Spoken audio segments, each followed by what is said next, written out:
Светиот великомаченик Георгиј потекнувал од малоазиската област Кападокија и живеел кон половината на 3 век. Неговите родители биле многу честни луѓе и побожни христијани. Тој бил образован и храбар, поради што добил висока служба во војската, а подоцна императорот Диоклецијан го поставил и за член на Државниот совет. Сепак, кога Диоклецијан започнал жестоки прогони против христијаните, Свети Георгиј му се спротивставил, земајќи ги под заштита неправедно прогонетите и самиот признавајќи дека верува во Исус Христос. Тоа го разбеснило императорот, кој наредил веднаш да го затворат и да го подложат на најжестоки измачувања. При таквите измачувања Георгиј бил положен на грб, нозете му биле ставени во клада, а врз него бил поставен голем и тежок камен.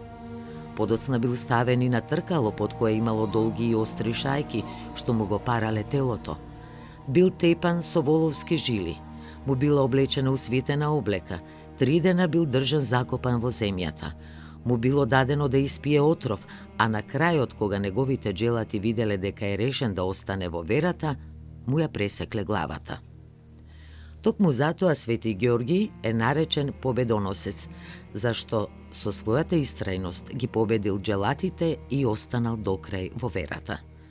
Долго после неговата смрт, Свети Георгиј останал многу почитуван и популарен кај народот како човек кој издржал големи измачувања. Народот го вметнал во легендите и му препишал многу јуначки особини од митологијата. Токму затоа, Свети Георгиј денес се насликува како јунак на конј, кој со своето копје ја убива страшната ламја која е символ на злото. Многу цркви и манастири денеска го носат името на Свети Георгиј, а овој празник за многумина граѓани представува и голема домашна слава. Свети великомаченик Георгиј Победоносец, Ѓурѓовден.